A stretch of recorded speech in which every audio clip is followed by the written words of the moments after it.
Let's go. If you need, you can set up some more of those chairs, perhaps on the side or in the back.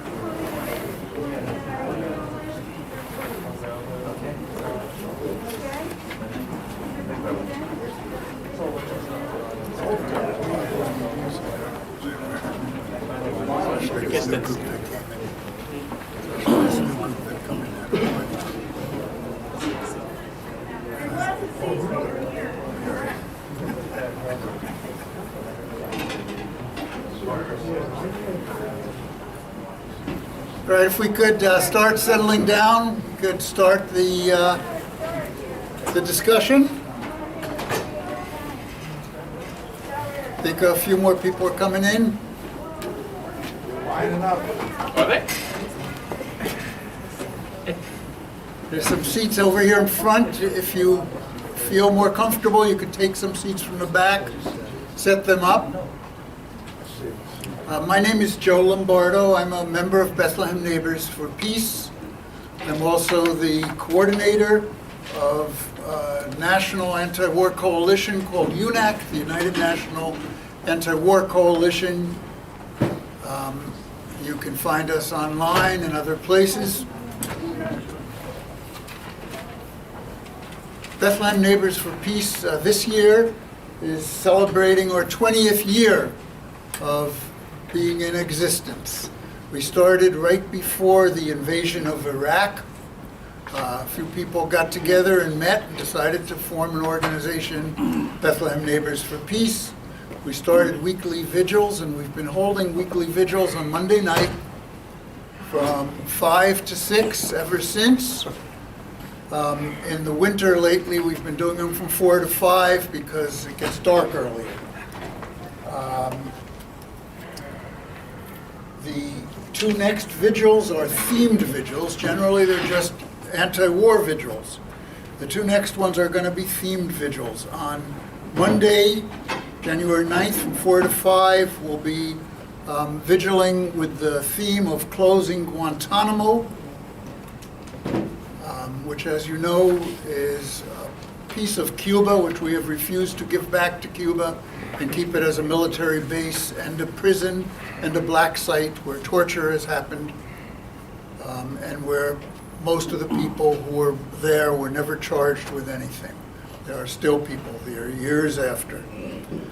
The second vigil will be January 16th, and this will be part of the call by the United National Anti-War Coalition for anti-war actions around the week of Martin Luther King. As you know, Martin Luther King, towards the end of his life, came out very strongly against the war in Vietnam. He gave a talk in New York City at the Riverside Church. He was encouraged by others not to give it, to stick to civil rights and not to talk about the Vietnam War, but he said they are connected and he couldn't do that. And during that speech, he called the United States the greatest purveyor of violence in the world. And so the anti-war movement is using this week to not just celebrate Martin Luther King's life, but also to talk about his anti-war positions. And I urge you to join us on Monday the 16th and be part of actions that will take place all across the country. We did a similar thing right before the elections in October. We had actions in about 76 places around the country, and we're building up to that number again. Hopefully we'll match that number by next week. So I urge you to join us. Today we're going to talk about Ukraine. Ukraine is really the center of world politics right now. It has brought us to a place where major powers, the United States, NATO, Russia, major nuclear powers are confronting each other. And that brings the possibility of escalation, brings the possibility of nuclear war. Nuclear war is devastating for all of us, so it is something that we all need to try to avoid and figure out the best ways to bring peace in the area. I've been to Ukraine twice personally. The last time was in 2019. I'm not old enough to be 1919, but I might look it. But 2019, we were there because UNAC, as it had been in the past and had gone in the past, had been invited by people from Odessa to come because in early May they hold memorials for the people that were killed when a group of right-wingers attacked them and chased people that were vigiling who were opposed to the 2014 coup in Ukraine into the House of Trade Unions. They were vigiling in front of that, in the square in front of that building. They were shot at. Molotov cocktails were thrown. The building was alight. People jumped from the windows. They were beaten to death on the ground. About 50, between 40 and 48 is usually the number that's given. People were killed. A lot of the people that we spoke with who were there to memorialize those killed, said it was likely over 50, but if it was 50, that brought in some international observers and international inquiry into what happened. They didn't want to do that. About 100 were wounded. The only people, even though you could see hundreds of videos of this, people shooting, building Molotov cocktails, throwing them, I was told the names of some of those people that did it. It's clear the authorities know the people that had a gun and were shooting up there, but none of them were ever arrested. However, 30 of the survivors were arrested that night. However, the next day, 30,000 people from Odessa mobilized, went to the police station, got them out, and they have been freed by the people. So we were there to observe because, again, the right wing said they would be there.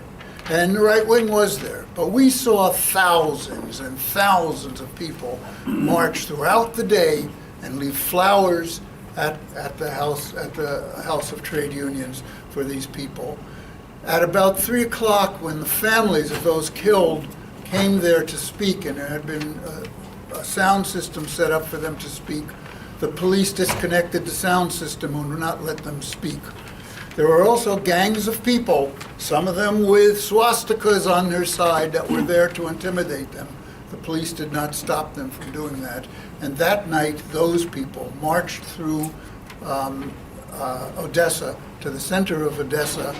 They did have a sound system, torchlight brigades, this patriotic music, hang the communists from the trees, they chanted, and they were allowed to have their sound system. So we were there and we saw some of that. Our first speaker, someone who has just toured Russia, parts of Russia, and went to the Donbass to see and speak to people there. His name is Dan Kowalik. He's a graduate from Columbia Law School in 1993. He currently teaches international human rights at the University of Pittsburgh School of Law. He's the author of 7 books. He just recently addressed the UN Security Council on Ukraine, and he just came back from Donbass, as I mentioned. He's going to speak, then Scott Ritter will speak, member of our own community. I'll introduce him, and then we'll have plenty of time for discussion and questions. And this is a contentious issue. We all know that. So I urge everybody, you're going to hear positions you don't hear on the news. They will not put these positions on the corporate media. But we urge you to be respectful, to make your comments, strong political comments, I'm all for it, but make them in a respectful way, and we can have a respectful discussion. This is something that we need to learn to do if we are going to stop violence and if we are going to stop war. So let's start it right here at this meeting for Bethlehem Neighbors for Peace. So let me introduce Thank you, Joe. And thank you, everyone, for coming out tonight. Can everyone hear me in the back? And I want to wish our Orthodox friends who are here Merry Christmas, Happy New Year, which I know you're celebrating. I should just say my name's Dan Kowalik. My surname is actually Slovak. I'm not Russian, I'm Slovak. My grandfather emigrated here from Slovakia, Czechoslovakia at the time, to Cleveland right after World War I. He was a baker. Anyway, I feel like I need to say that because a lot of people are accused of being Russian bots, but I'm Slovak. Actually settled in Cleveland, Ohio, so I was raised a Cleveland Browns fan. That may be a more negative thing for some of you here. But I live in Pittsburgh now, and I'm a Steelers fan, which is probably even something more agitating to some of you. But in any case, why are we here to speak today, the three of us here? We obviously, first of all, I was listening to a podcast the other day, and the commentator said, what is the biggest question that I think we have to ask ourselves at this moment? And he answered the question, will humanity see the end of 2023? And that is why I'm sitting here today. I do not want a nuclear war with Russia. And I think that there are folks in Washington, sectors in Washington, that are willing to risk that. And I think we need to pull ourselves from that brink, as we were pulled back from that brink during the Cuban Missile Crisis in 1962. And how were we pulled back from that brink? By negotiations. John F. Kennedy and Khrushchev negotiated a solution to that crisis in, I think, 13 days. At least that is the story. And it was done with a give and take. Khrushchev agreed to take the missiles out of Cuba, and Kennedy agreed not to invade Cuba, and quietly and secretly agreed 6 months later he would take the missiles out of Turkey, which were a big thorn in the side of the Soviets, and that ended the which may be a segue into how I think the U.S. should be trying to deal with this crisis, and that is not through more military assistance. Up to this date, once all of it's been approved is sent, it'll be about $100 billion in military assistance to Ukraine. And Scott, you can correct me if I'm wrong, but I read somewhere that exceeds the amount we spent on Vietnam, even adjusted for inflation. It's an incredible amount of money.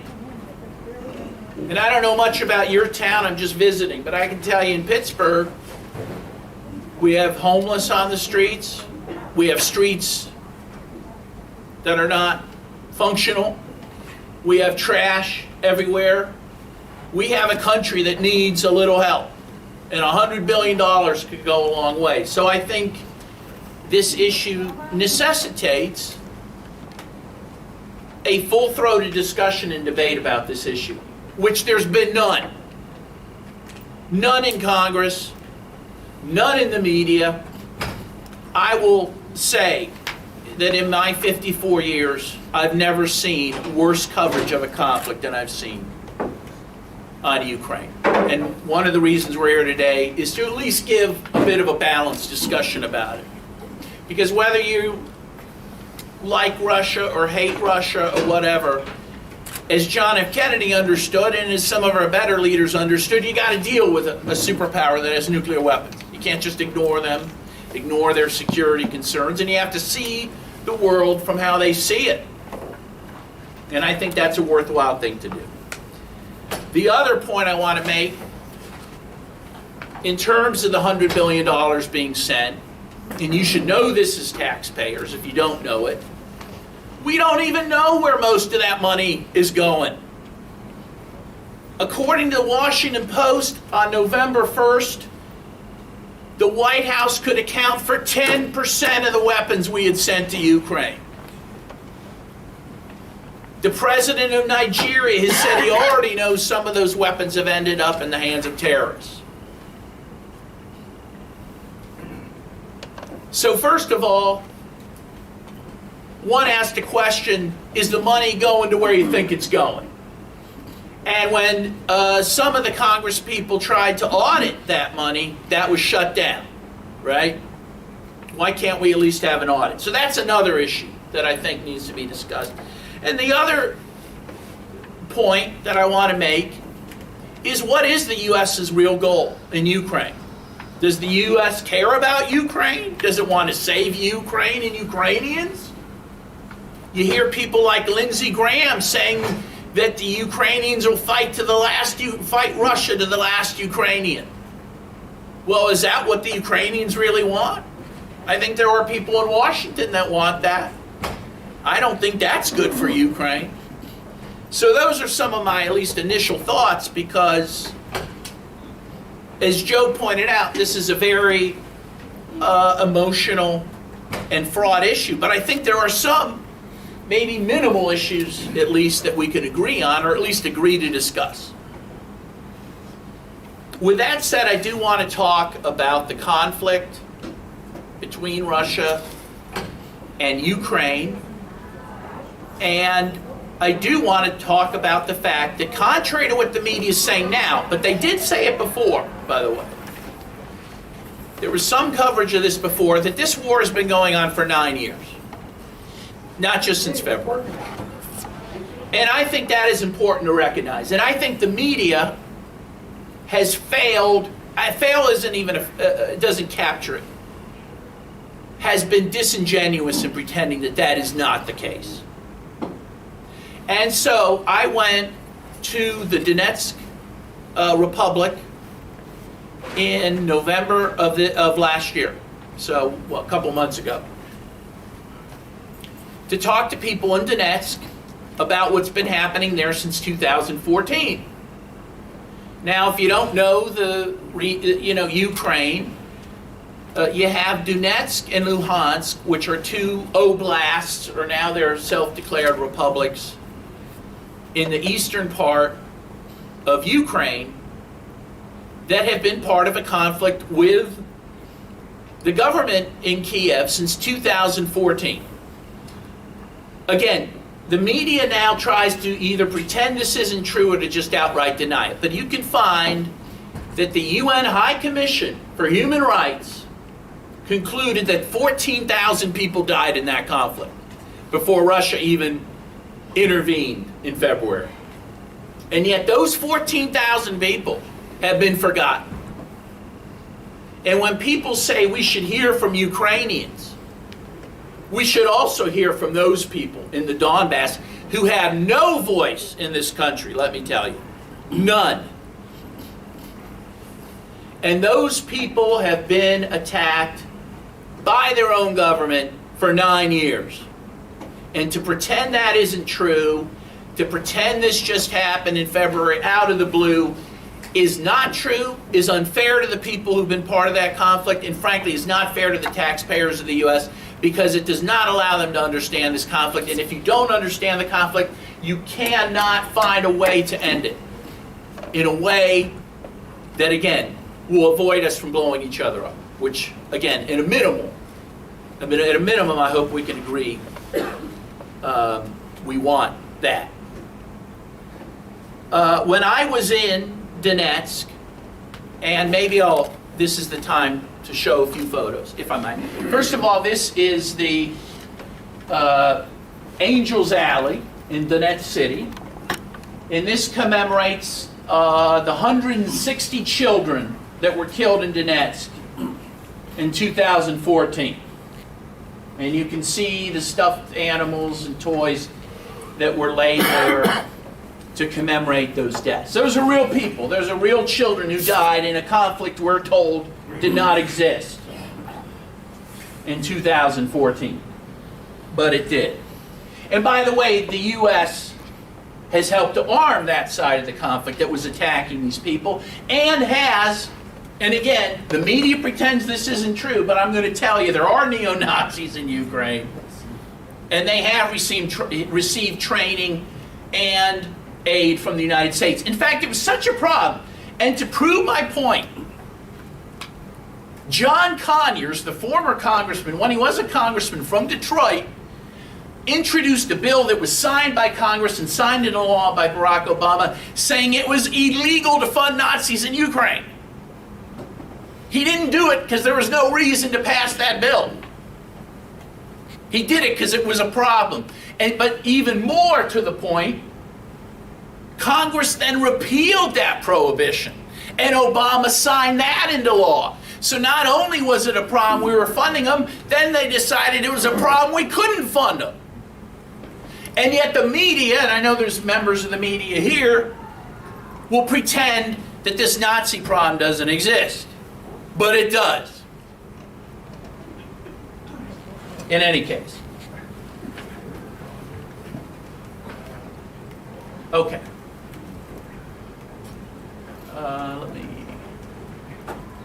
get ahead of myself here.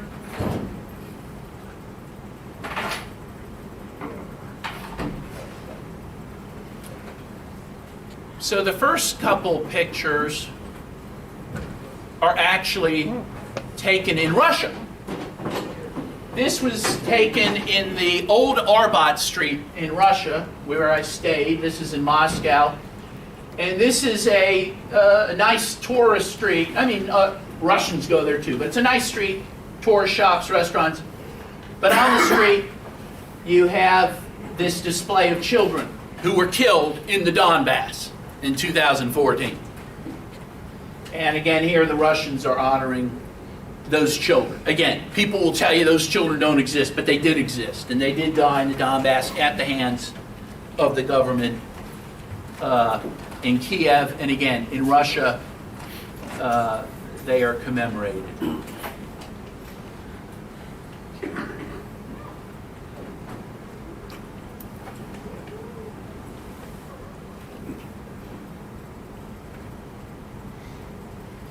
Now, the other photo that was taken in Russia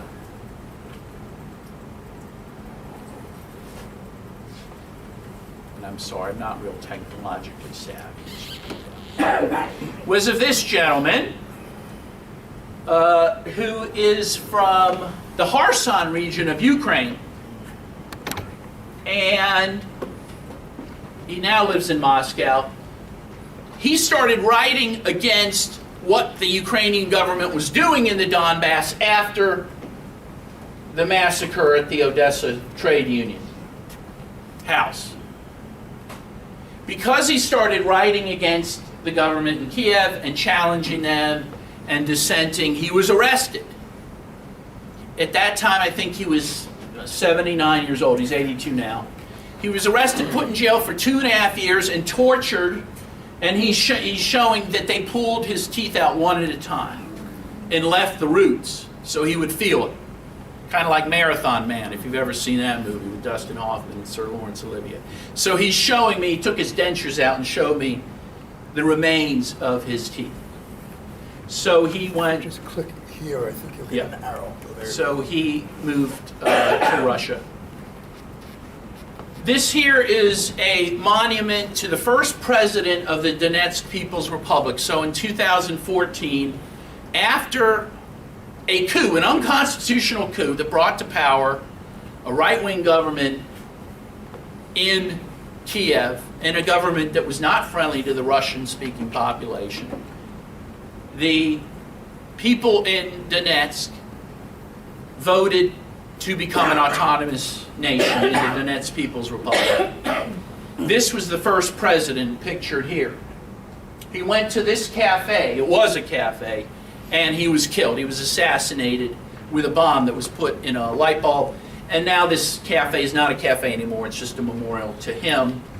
But again, this was done in 2014, at a time, again, when the world didn't seem to care what was happening in Ukraine. This is the Pushkin Theater, also in Donetsk City, very close to the cafe I just showed you. Go too long. Keep on going, but don't go too long. Okay, thank you. telling me I gotta be quick, and I will. I'll do my best. This is in Donetsk City. This is the theater. You can see, if you look closely, it's all boarded up because there was a fighter, one of the leaders of the Donetsk militias, who was killed, I believe in August of 2022. It was a woman, actually. She's a very well-known fighter from there. She was killed. They tried to have a memorial service at this theater, and it was shelled, again, by Ukrainian forces. And that happened, I believe, in September of 2022. That's the back of it. Here's just a cafe in Donetsk City. I mean, in part, I want to show you that, hey, you know, life goes on a bit during wartime. While I was there, you know, there were days it felt like a normal place, but then, of course, it was shelled a few times while I was there, which I'll get to. This is a guy we call Grandpa because he has 7 grandchildren. You can see, I think he's 72.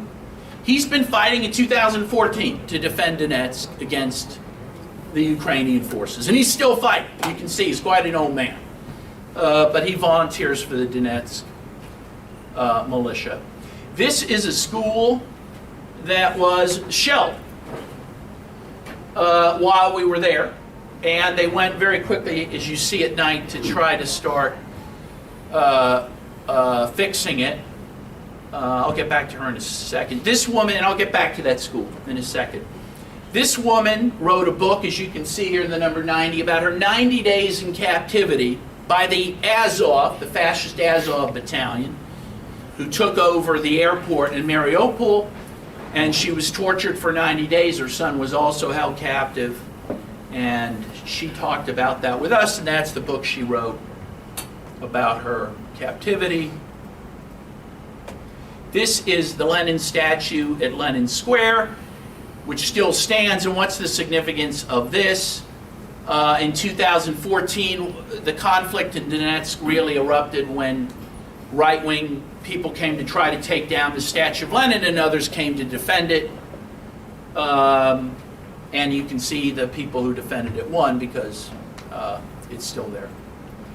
This is a park in Donetsk City on the river. Again, I'm just showing it to show the life goes on. I mean, honestly, and I'm not being hyperbolic, this city was cleaner than my city of Pittsburgh. People were out raking, sweeping up. Even during a war, they're trying to keep a life going, which is pretty amazing. That was my hotel. That had been received shrapnel from a shelling from Ukraine sometime before. This is just nightlife there in Donetsk. This is a World War II memorial in Donetsk City. I think it's important also to put a historical analysis on what people have gone through in places like Donetsk. During World War II, the Nazis occupied Donetsk. They had a concentration camp in Donetsk. And actually, and I didn't know this until I went to Donetsk, Donetsk is the site of the second largest mass grave of the Nazis during World War II. They threw 75,000 bodies into a mass grave, some of them alive. And of course, for these people, that was yesterday, right? They have grandparents who lived through that. And I think that's very much on the minds of people, which it should be. And by the way, the government of Ukraine is trying to take it down, monuments like this. So in front of that monument, there was a new monument put up to that female militia leader I mentioned. We were a little afraid maybe we'd be shelled, but we weren't, thankfully. This tree is a place where people put red ribbons to mark the deaths of people who died during the conflict since 2014. This is a theater in Mariupol, also in the Donetsk People's Republic. You may know Mariupol from the summer. It made news because it's where the steel factory was that the Azov, the Nazi Azov battalion, was hunkered down in and was surrounded by Russian and Donetsk militia forces. And finally, after a number of days, a number of weeks of hard battle, they were flushed out of there. That's Mariupol. This is a theater there which was bombed from the inside, they believe, by forces loyal to Ukraine. There were women and children in it at the time, but I don't think any died. It is now being reconstructed by Russia, is the truth of it. This is the Alexander Nevsky Park. You can see there's all this construction being done now in Mariupol, again, by the Russians, which I just point out to say that the Russians don't hate the Ukrainians. You know, it's portrayed that they do, but they really don't. And the folks in Donetsk, honestly, appreciate what they're doing. They're planting trees here in this park as well. Russians also built this hospital, state-of-the-art hospital, in 3.5 months after the September referendum in which people in Donetsk voted to join Russia. That's just been built in the last few months, this hospital. This is a housing complex the Russians are also building to replace housing that was destroyed during the conflict. It's going to house about 4,000 people. You can see it has some workout places and some playgrounds for the kids as well. Here's just some graves to show you. These are people who died from the Donetsk militia, mostly in 2014 to 2015. Again, for those who were led to believe that this war didn't exist until recently, that is not true. Another such monument. This is a World War II monument, also in the Donetsk People's Republic. It's also the site of a battle, actually, between Ukrainians who were trying to invade the Donetsk with tanks, and Poles also. 2014, there were Polish fighters as well. And that happened at this area. A family there, I asked if I could get a photo with them there. And this is part of the World War II monument, a shell that he located there that came from the battle, probably in 2014. This guy's named Igor. He's an interesting guy. He's not from Donetsk. He's from Odessa. But he moved to Donetsk to fight with the Donetsk People's Republic during the conflict beginning in 2014. He was captured for a while. He spent 4 years in captivity at the hands of the Azov Battalion. He was tortured for 4 years and lived to tell about it. Okay. This guy was part of this battle that happened at this monument, and this young woman was our translator, Olga. Nice young woman.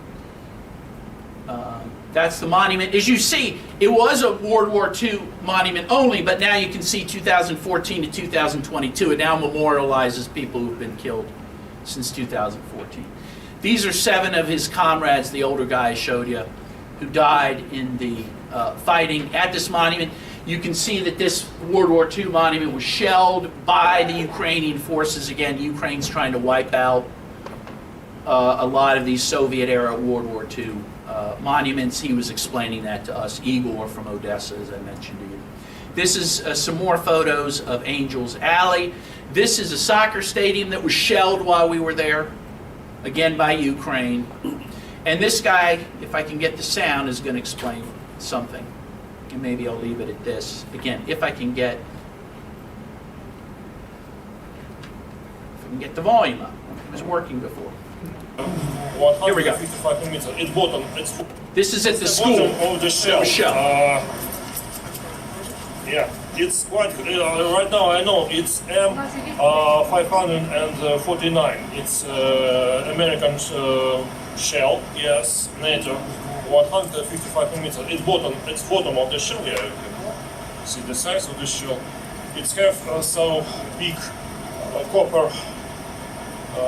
Part of copper. Only this kind of shells have this big. And here it was a rocket engine. It's shell that have some rocket engine, and its bottom. It's never broken apart.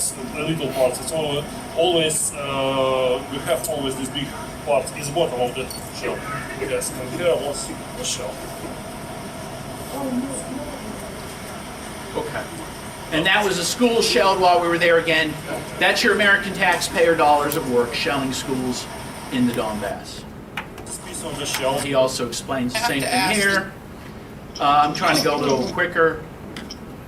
They were planting trees this day. They had a little festival to plant trees here in Donetsk City while we were there. This guy's talking about a monastery that's being shelled by Ukraine almost daily. Ukrainian mines come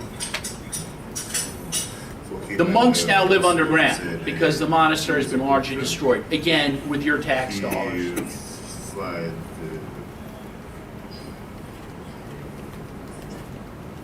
And we actually brought clothes, in addition to going there to report, we brought clothes for the monks. That was one thing we did. We brought a lot of clothes for the monks living there. I was not allowed to go to that monastery because they said it was too dangerous. Anyway, thank you. Thank you. And we'll have questions after. Okay. I hope to make it quicker so that we will have time for discussion and questions. Our next speaker is Scott Ritter. Scott, as many of you know, comes from Bethlehem, comes from this community. He is a longtime friend of Bethlehem Neighbors for Peace. During the Iraq War, he was an inspector, chief inspector, UN chief inspector in Iraq, looking for weapons of mass destruction, which was the excuse for the war we conducted against the people of Iraq. He had reported what he saw, that he didn't find any weapons of mass destruction. That was not the narrative the United States wanted you to hear. And so he became on the outs with the United States government at that point. Before that, he was in Russia because he was an inspector ensuring that Russia kept to its side of the nuclear arms agreements, to not have nuclear weapons. And during that period, he perhaps learned how important these arms agreements, especially these nuclear arms agreements, are. The United States recently withdrew from the intermediate, unilaterally, nuclear arms agreement. But Scott, in his recent book, I think he's the author of 9 books, in his recent book, which are in the back, and you can get it, and Scott will sign it, called Disarmament in Time of Perestroika, talks a little bit about that.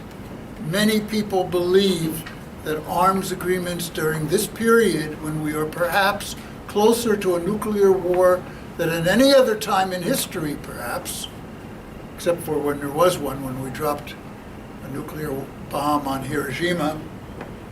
And then just to make sure they noticed, 3 days later we did a second one on Nagasaki.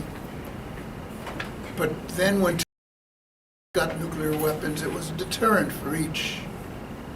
If one side used it, the other side could, and that would destroy the world. So nuclear arms agreement in this day and age is very important. And Scott, this book, wrote about some of that. I've missed a lot of Scott's bio, but I'm going to just let him speak because he speaks for himself. Scott Ritter.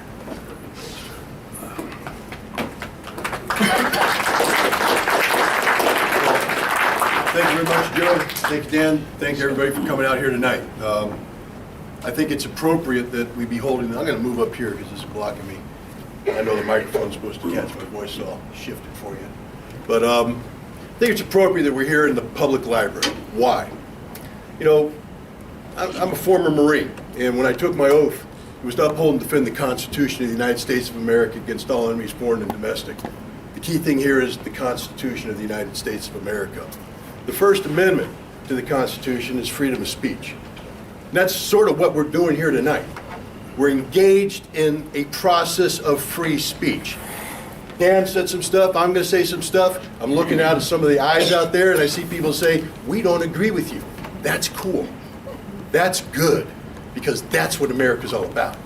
See, I'm going to put some stuff out there. You may say, I disagree with you. We're going to have question and answer. You get to hold me accountable, Dan accountable for what we say. Then we engage in something called a debate, a discussion, a dialogue, where we get to work it out peacefully. Because that's what America's about. Or at least I thought it was. You see, I came into this whole Ukraine conflict thing sort of by accident. As Joe discussed, my specialty was the Middle East. My specialty was disarmament. I've been to Ukraine once. That was in 1997, part of the United Nations weapons inspections. I was investigating some information we had that Ukrainians were dismantling Soviet-era weapons production capability and trying to illegally smuggle it into Iraq. My job was to prevent that. So I went to Kiev, met with the highest echelons of the Ukrainian government, but that's it. I don't claim to be an expert on Ukraine. So there it is. Anybody who says, Scott, why are you pretending you're an expert on Ukraine? I'm not. I'm not at all. I am an analyst, though. I am capable of absorbing data, assessing data, and drawing conclusions from that data. And I write for a number of outlets. One of those outlets, Energy Intelligence, in December published an article where I basically said, if there's a war in Ukraine, between Russia and Ukraine, the following is going to happen. Ukraine will be destroyed as a modern nation state. This is not because I'm anti-Ukraine. It's because I'm an analyst looking at the totality of the data, recognizing that if it's a war between Ukraine and Russia, Russia will more than likely win, and that war will result in the destruction of the nation of Ukraine. At that time, the United States was talking about leading a global coalition to sanction Russia in an effort to deter a Russian invasion, and if Russia did invade, to punish Russia to the extent that their economy would collapse, the public would rise up, Putin would be threatened, and he would have to withdraw. And I said in December, if the United States goes forward with its sanction program, it will backfire. Russia will emerge victorious economically, and Europe and the United States will suffer severe economic consequences, so severe that Europe itself may face economic collapse. I said that in December 2021. And the last thing I said is a Ukrainian-Russian conflict would probably trigger global change, just a geopolitical transformation that will see the world transition from a world where America is the global hegemon, the unilateral power around which everything revolves, toward a multipolarity world where the United States is diminished and other players have risen up. At that time, it was considered to be very controversial. So controversial that the outlet really didn't want to publish it. But they did. And I'm proud to say that I was right on all of it. I'm not proud because I want to be right. I would have preferred that Russia didn't invade Ukraine. I would have preferred that Europe isn't going through this economic collapse. I would have preferred that the United States isn't undergoing this kind of global transformation that it is in such an unplanned fashion. I have no problem with a multipolar world. I just would prefer that we did so with a plan as opposed to lurching and jerking to it. From that article, I was asked to write other articles as this crisis turned into a conflict. And lo and behold, people started calling me up and saying, hey, we'd like you on podcasts. I didn't do podcasts prior to that. Didn't want to do podcasts. But I did a podcast. 1 million views. It went viral. And suddenly everybody's calling me up, asking me to be on their podcast, and people ask me to write things. And lo and behold, I'm suddenly a Ukraine expert. And what I found in putting out my opinion on Ukraine is that I irritated an awful lot of people. A lot of people out there went, we disagree with you. Fundamentally, we disagree with you viscerally, which is okay. I really don't mind that. Because again, this is America, freedom of speech. I get to say what I want, you get to hold me accountable for it. That's wonderful. But that's not what happened. You see, suddenly in July 14th of last year, I was made aware of a conference that was held in Kiev. A conference that was put forward by the United States State Department. They sponsored it. And the conference involved this entity called the Center for Countering Disinformation. It's an office belonging to the President of Ukraine, and it says we exist to counter Russian propaganda. So far, so good. I don't have a problem. Except they published a list called a blacklist. And on that list, I featured prominently. I was called an information terrorist. I was called a war criminal. I was told that I should be arrested and prosecuted for crimes against humanity. Now, it doesn't bother me so much that the Ukrainians are doing this because they're a sovereign nation. They get to do what they want to do. What bothered me is that the U.S. taxpayer was footing the bill for that. The U.S. taxpayer was footing the bill based upon money allocated by the United States Congress in a bill passed in May of 2021, sending aid to Ukraine. Now, I don't know, when I read the Constitution in the First Amendment, it says that Congress shall not pass laws that abridge free speech. Well, I think Congress passing a law allocating money to Ukraine so that Ukraine, under the auspices of the State Department, can form a Center for Countering Disinformation designed to intimidate and threaten American citizens from engaging in their First Amendment responsibilities and rights sort of violates the Constitution. And I felt strongly about it that I wrote a letter to my congressional representatives. I wrote to Chuck Schumer, I wrote to Gillibrand, and I wrote to Paul Tonko. Schumer and Gillibrand, they didn't respond, didn't expect them to. Tonko did, but it was a boilerplate letter. And the interesting thing about this letter is even though he addresses my concern about the resolution allocating the money, he didn't address the issue at all about me being put on a blacklist. Instead, he simply said that he condemns Vladimir Putin's unprovoked war against Ukraine. It's a clear violation of international law, and on and on and on and so forth. Another list that I got put on because of this CCD taxpayer-funded thing was something called the Mirotvorets list. I don't know if you're familiar with it. It's literally a hit list. It's a death list. They kill people on that list. Oh, really? Daria Dugina didn't die on that list. Her name wasn't there. They didn't put a line through her face. They liquidated. They don't brag about this. They kill people. And it's run by the SBU, which is the Ukrainian Intelligence Service. How were people killed? A lot of people were killed on that list. You'll have a chance. But we can talk about this any way you want. My name's on the list. You can't deny that. People whose names on the list are targeted for death. You can't deny that. So there we are. And again, U.S. taxpayer money being used to fund this. Now, why do I bring this up? One, I'd like Paul Tonko held accountable for this. He is my representative. He voted for money to be allocated to the Ukrainian government for the purpose of suppressing my free speech, either by intimidation, calling me an information terrorist, seeking to have me arrested as a war criminal, or transferring my name to the Mirotvorets hit list so that maybe somebody will kill me. But the other thing is, I'm bringing it up because in his response to me, Tonko talked about Vladimir Putin's illegal war of aggression in violation of international law. You know, we can talk all day about the war in Ukraine. We can talk about U.S. money being provided to them. We can talk about what's going on the battlefield. We can agree or disagree. You know, did Russia try and take Kiev in February and March? That's up for debate. You know, was it a game-changing event when the United States provided tens of billions of dollars worth of equipment to the Ukrainian military, enabling them to launch counteroffensives in Kharkov and Kherson? Are the Russians incompetent? Are the Ukrainians incompetent? Are people dying in large numbers on the Russian side, on the Ukraine side? It all can be discussed, but really that's sort of over here. The key element here is who is on the right side of history? Who is on the right side of history? Where do the players in this fall when it comes to international law? And Paul Tonko clearly believes that Russia's on the wrong side of history, that Russia has violated international law. To assess that, why don't we take a look at the Russian claim? Russia claims that the justification for its actions in Ukraine are found in the United Nations Charter, specifically Article 51, which is the self-defense charter. Now, people are going to say, hey, Scott, Russia attacked Ukraine. So how can it be self-defense? Good question, except when you study international law, you understand that self-defense includes a clause called preemptive self-defense, meaning that you don't have to sit there and get punched in the face, that if somebody's getting ready to knock you in the teeth, you get to take them right out. Boom, preemptive self-defense.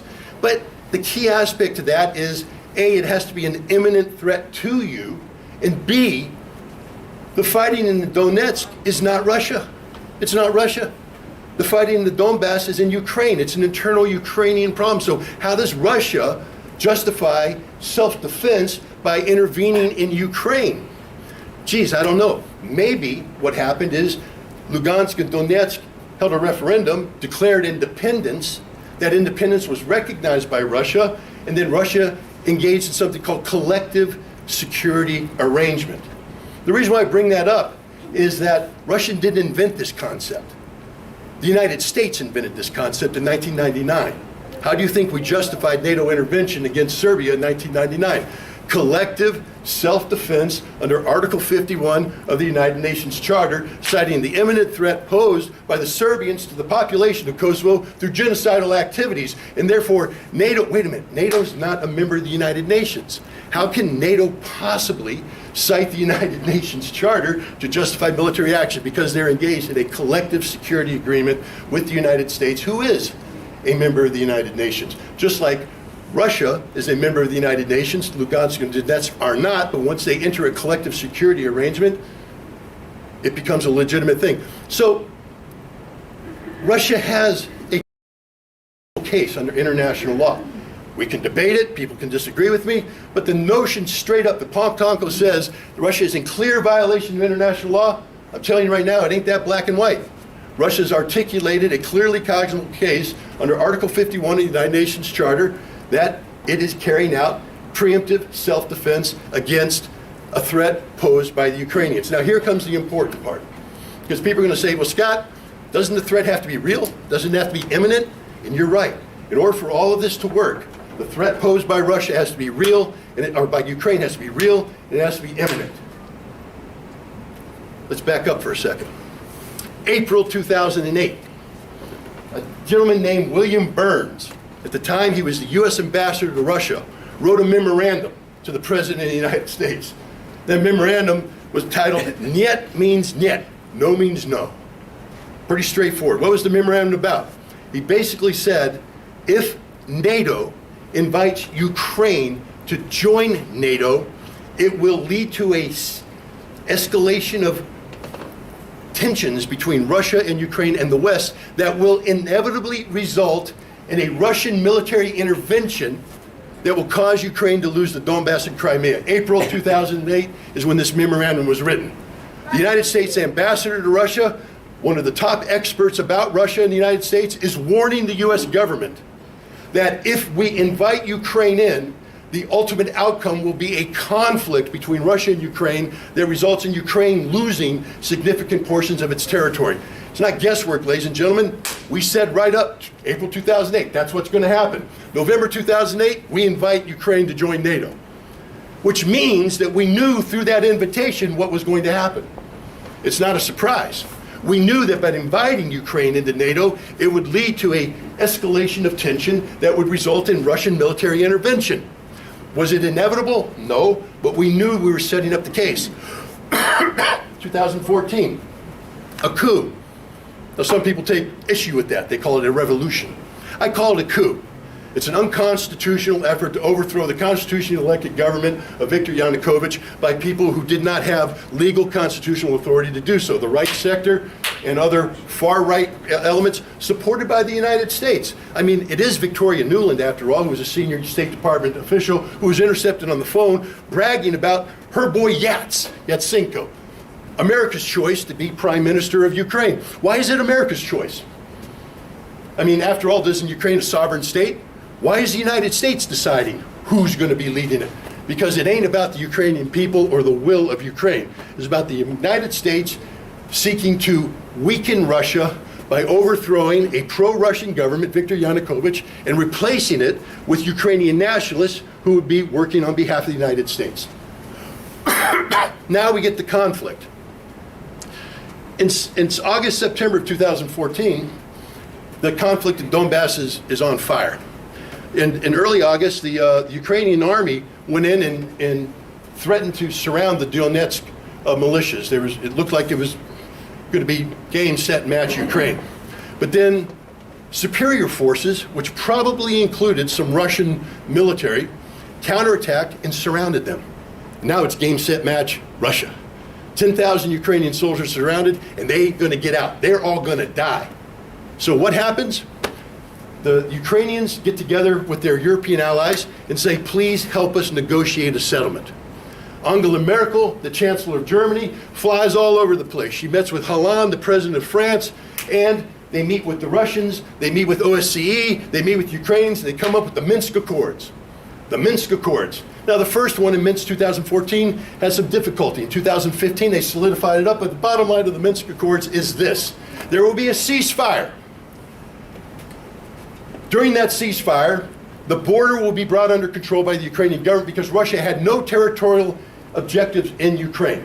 Russia said that the Donbass is Ukraine, sovereign Ukraine. But in order for this to happen, Ukraine must pass constitutional amendments that protect the rights of ethnic Russians in Ukraine. The same people who were burned to death in Odessa, the same people who were slaughtered in Mariupol, slaughtered in the Donbass, their rights need to be protected. This was agreed to by Ukraine, by Germany, by France. Agreed to. They took this to the United Nations Security Council and they said, give us a resolution that backs this up because we're all serious about this. How serious were they? Minsk was never, ever implemented by Ukraine. And Germany and France did not put pressure on Ukraine to implement it. Russia was begging for implementation all through the 8 years, all the way up to the end. When Joe Biden met with Vladimir Putin in Geneva, one of the key talking points was Putin turning to Biden and saying, if you want all this to go away, implement Minsk. And Biden said, I promise you we will do that. I'm tasking Tony Blinken, the Secretary of State, to get this done. It didn't get done. Why? We now know why. Exhibit A, Petro Poroshenko, former president of Ukraine, gives a speech in which he says, it was a sham. A sham. Minsk was never serious. We only did Minsk to buy time to build up the Ukrainian military so that we could militarily defeat the Russians. So in 2014, 2015, instead of seeking peace, we now know that Ukraine was actually buying time to go to war against whom? Russia. That's okay, that's Poroshenko speaking. He's a nationalist, he's a little fanatic. Maybe we don't take his words too seriously. Angela Merkel gives an interview after she leaves office. She says the same thing. Minsk was a fraud, a sham, to buy time for NATO to train the Ukrainian military. For what purpose? To defeat the Russians. And now Hollande, the French president, says the same thing. Ladies and gentlemen, the Ukrainians, the French, the Germans, NATO, the United States were never serious about peace. From 2008 until 2022, they focused on one thing and one thing only, creating the conditions for the Ukrainian military to engage and defeat the Russian military for the purpose of, one, liberating, from their point of view, the Donbass, and two, pushing the Russians out of Crimea. Now, this is intent. Where's the action? 2015, the United States sets up a major training base in western Ukraine. In that training base, we trained 1 battalion of Ukrainian troops every 55 days for 7 straight years. 30,000 Ukrainian troops were trained to NATO standards and equipped. For what purpose? The U.S. Army puts out a slide and brags about it. We train the Ukrainians here, and they draw an arrow so they can go and fight the Russians here. This was never about peace, ladies and gentlemen. So now we come to what happened on February 24th of last year. Was this an unprovoked war of aggression, as Paul Tonko claims? Or did Russia actually have a case for legitimate self-defense, preemptive self-defense? And I would say that if NATO has trained a Ukrainian force of 60 to 90,000 men, the intent of which is to go to war against Russia, even though you have a Minsk Accord that says we're not going to do that, the intent is quite clear. Now, we can debate this, we can disagree with this, but my point is it's not black and white. It's not a, just an easily shut case. You can't sit there and say, no, Russia's wrong, Ukraine's right. That's not how it works. But here's the other thing about that. There's no more trust between Russia and the West. None whatsoever. Now, initially, it was because the West said Russia violated international law, carried out an unprovoked act of aggression against Ukraine. But now we see it's a little bit murkier than that. The West was never serious about peace. Never serious about peace. The Minsk Accords mean nothing. Merkel's signature means nothing. Hollande's signature means nothing. Poroshenko's signature means nothing. The West means nothing. And why is this important? Because Russia has thermonuclear warheads, ladies and gentlemen. So does the United States. NATO has nuclear weapons. Russia's now extended its nuclear umbrella into Belarus. If this thing goes hot between NATO and the United States, the world ends. It's that simple. There's no such thing as limited nuclear war. There is no such thing as limited nuclear war. If there is a nuclear exchange between Russia and the United States, we all die. Every single one of us. None of us will live. So now we have to ask ourselves, how do we get out of this mess? And that's the most fundamental question. How do we get out of this mess? There has to be negotiation. You know, if I told you that I started to build a scenario, I said, you know, once upon a time, there was an era where the United States and the Russians didn't like each other, where the United States was called the Russians the evil empire, and the Russians called America enemy number one, that the United States was funding a resistance movement in a nation that bordered Russia with billions of dollars for the sole purpose of killing Russian soldiers to weaken Russia, that the United States was leading sanctions against Russian energy, that American and Russian forces were faced off threatening to fight one another. You'd say, yeah, that's today. I'd say, nah, that's the 1980s, ladies and gentlemen, the 1980s. We were at more risk of going to war against the Soviet Union in the 1980s than we are going against Russia today. It was a very, very dangerous time. We didn't like each other. We didn't trust each other. And yet somehow we got through it. How? Through arms control. And that's what the book I wrote, the Disarmament at the Time of Perestroika, talks about this. Talks about the Intermediate Nuclear Forces Treaty, talks about how two sides that didn't trust one another came together to form this treaty. They got rid of an entire category of nuclear weapons that threaten peace and security around the world. And the reason why I bring this up is the only way out of this mess today between the United States and Russia is through negotiation. And what are we going to negotiate about? We're going to negotiate about the thing that's of fundamental importance, the number one thing. And that's arms control. I just had lunch with the Russian ambassador to the United States, Anatoly Antonov. He's a former arms control guy, helped negotiate the New START treaty. And he said he doesn't see any hope because Russia doesn't trust the United States. The United States doesn't trust Russia. They're not talking at all. Unless we find a way to talk, unless we find a way to overcome our differences, we're going to face a new arms race. And we see that now. Russia just deployed a frigate with a new class of hypersonic missiles that can have nuclear warheads. These missiles cannot be shot down by any air defense system possessed by the United States or the West. So if they're launched, they will hit the target, they will destroy the target, and if they're using a nuclear weapon, the world's over. The United States is getting ready to deploy a new weapon called Dark Eagle. It's an intermediate range missile. We're going to send it over to Europe, of all places, where if it's launched, it's 5 to 7 minutes away from striking Moscow. Why is that important? Because if there's ever an accident, if there's ever a misunderstanding, and the Russians think a Dark Eagle missile has been fired, they're going to respond per their doctrine. It is, once launch is detected, we launch everything. The world ends. The world ends, ladies and gentlemen. There's no debating that point. How do we prevent this? We're going to need a new Intermediate Nuclear Forces Treaty. We're going to need a new arms control agreement. And people say it's hopeless, but I tell you it's not. In the 80s, people thought it was hopeless. In the 1980s, they thought you could never get Ronald Reagan, cold warrior that he was, to sit down with his Soviet counterpart and agree to get rid of nuclear weapons. But they did it. And we're going to have to learn how to do it again.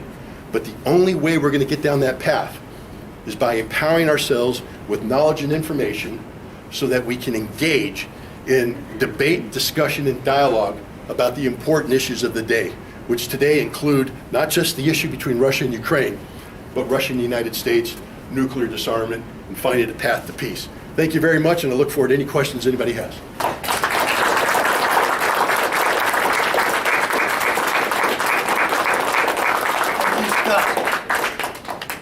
So I suggest that we take a few questions, and then we can see if the people want to answer them. I see your hand, and I'm going to call on you. I would ask people to be respectful in their comments and questions. I would ask people to be short so others can have the floor to speak, and then we'll go from there. I'm going to call on this young person first, and that woman in the yellow second. Very soon, there's this going to be nuclear war. Everybody's, at least... Say it again and I'll repeat what you're saying. Probably 50 of the people in Ukraine blew up. I mean, hundreds of thousands of Ukrainian soldiers have died. I think what he said is that many people in Ukraine and I think in Russia have died. I think that's the point, and I think the point is that we don't want to see that. Is that correct? The Russian government and the Putin and the president of Ukraine want war. You Putin and the citizens president of- of Ukraine should what? Want war. Want war, he says. And the civilians of Russia and Ukraine don't. And the The civilians don't. Soldiers of Russia and Ukraine don't. And the soldiers don't.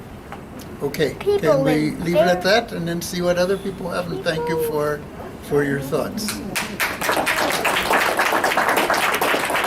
Okay. The woman in yellow and then the man here with the beard. I have two questions, and I would like to have a word afterwards. A what? Just to have a speech, to talk a little bit afterwards, if it's possible. Well, why I don't you have ask the something questions to now say. and we'll The see how question- long Okay, the things questions go. now. Mr. Kowalik was naming a lot of facts, which reminds me exactly Russian propaganda. I speak three languages. I speak Russian, Ukrainian, and English. So I understand all the languages, and I'm following the events. So all the events which Mr. Kowalik was mentioning reminds exactly what Russian propaganda does.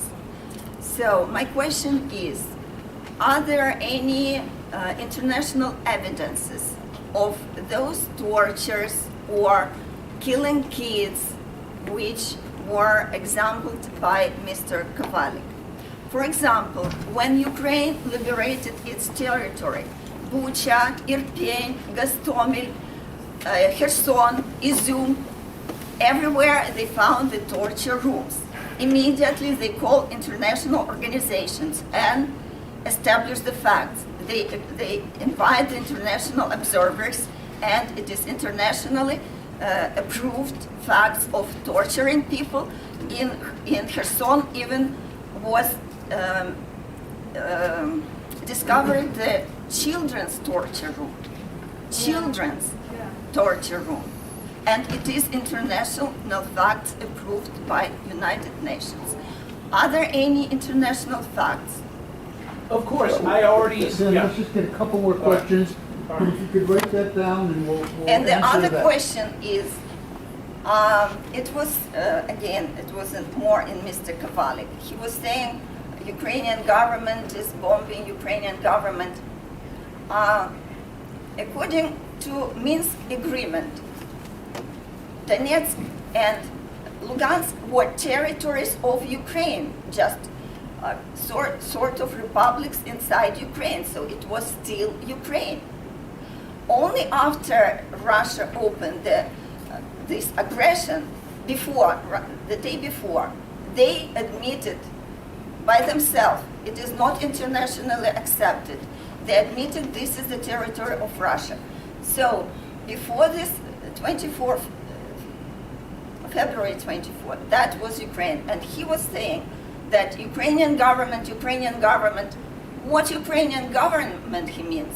It was Ukraine, and the government was Ukrainian, and that was evidences, the bombing and all this, whatever evidences were from the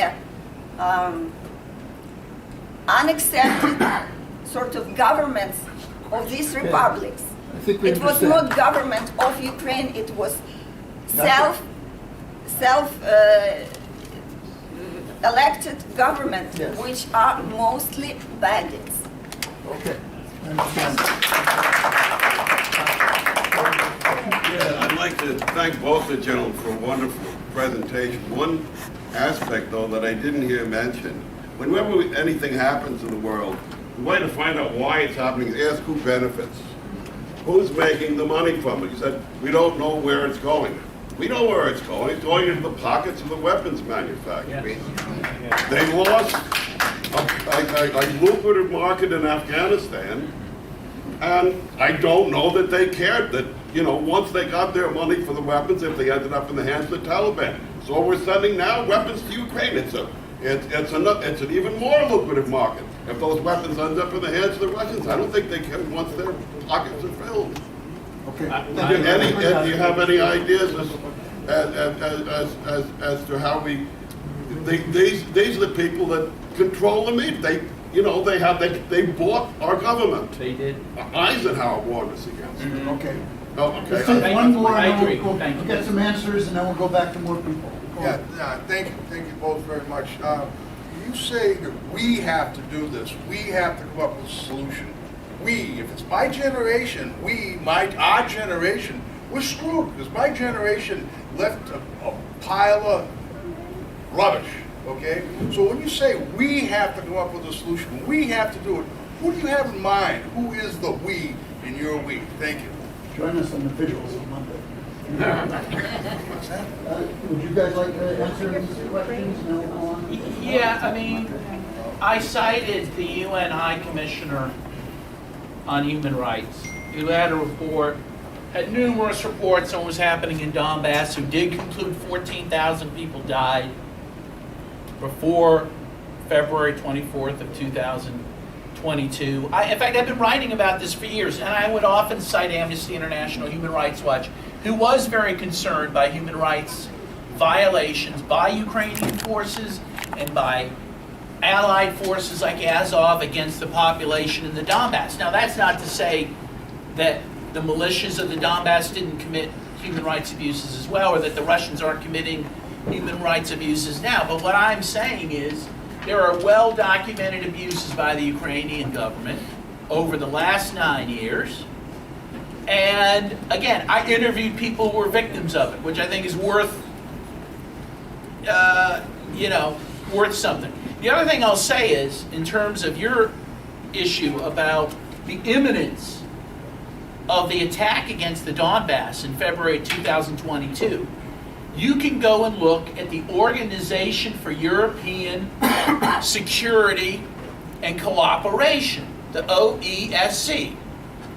That is a 57-member organization. The U.S. is a member of that organization. Germany, there is a German who's the head of it. There are many Western countries part of that organization. They reported the weekend before the special operations began in February, there were 2,000 ceasefire violations. From which Between side? mostly No. the Kiev shelling the Donbass. 40,000 Ukrainians on our side died. On the democratic side, not on the bandit side. It's not true. 40,000. And That's The same report had a breakdown. Everybody will get a The chance. same report had a breakdown, but 14,000 was the breakdown. And let You me know say something else. how many are Ukrainians? That you consider the people, the Donbass bandits, says a lot about the view of how those people are viewed in Ukraine.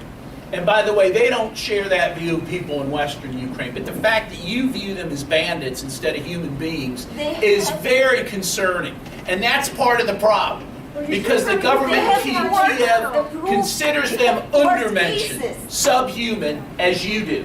And that's a big problem. Respectful and give people the ability to. Why isn't there a Ukrainian up there? Okay, all right.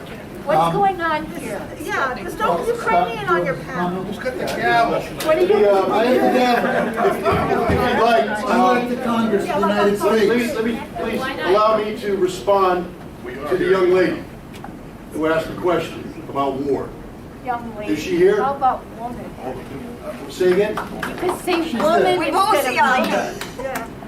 She's in back. I don't understand what she's saying. I said you don't talk to women like young ladies or women. She's No, there was a little girl up I'm front. talking about the young lady who came up and asked the question. Oh. Okay, can I talk? Child. Got an objection?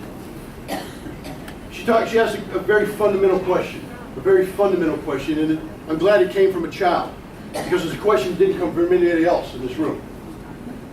Basically, why are we at war? Why are Ukrainian people dying and Russian people dying? Why is this happening?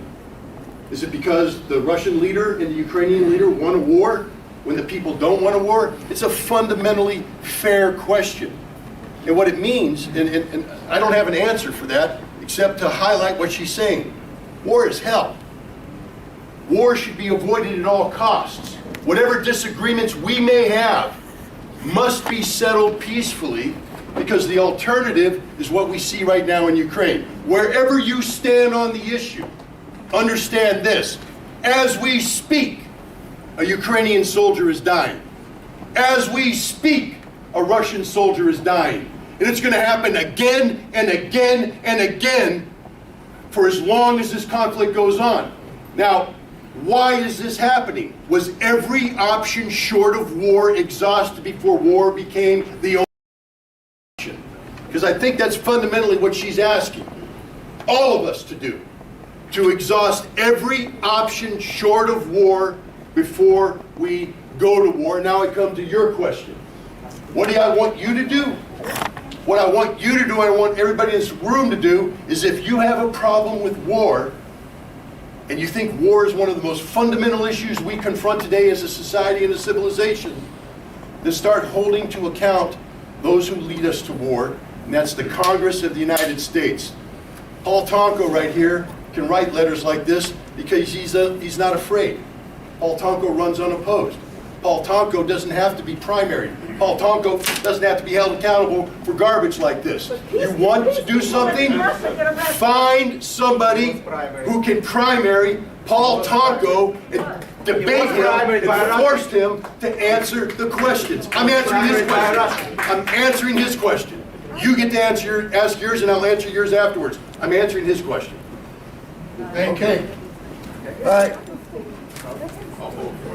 Let's let him speak next. So I'm a Russian American, a proud Russian American, because Russians have a very proud history. However, I am ashamed of what's happening right now, and I think James Connolly would be ashamed. James Connolly died fighting against imperialists, British imperialists, and now Russians are the imperialists. So I am ashamed of Russian leadership currently. And when you mention Odessa, you seem to have forgotten the pro-Maidan folks that were killed by the Russians there. You seem to have forgotten Anton Rayevsky, who was arrested and who had a recording saying that all that the eastern Ukraine should be cleansed of Ukrainians. Ukrainian language should be forgotten there. And this thing. So when you talk about the Donbass and Lugansk, you forget the GRU, the folks that had the passports from the Russian special forces took over government there. Now, you talk about Maidan being a coup, that's false, because the constitutional there was a constitutional process for replacing the president there. So we're talking about agreements, but you talk about lies, and there's several lies here. There's the lies about Odessa that doesn't give a full story. There's lies about Crimea. When Tatars were exterminated there. There's lies about Holodomor. There's lies about the 14,000. Now the 14,000 people that you mentioned, do you know the breakdown? How many of us were Ukrainian soldiers? It's in the same report that you mentioned. I'll tell you how much. It's about 4,995 Ukrainian soldiers, about 6,000 of armed separatists, and about 3,000 civilians. So when you talk about the 14,000 people killed, you can't talk about the 14,000 killed by the Ukrainians. You have to consider that part of the conflict, both sides were wrong. Now, Minsk, going back to Minsk resolutions, it was Russia that didn't implement the Minsk resolutions because Russia didn't want to give up the control of a border. That was part of the Minsk resolutions that Russia failed to implement. Do you know about that? Has Russia ever given up a part of control of a border? pertaining to the Minsk resolutions.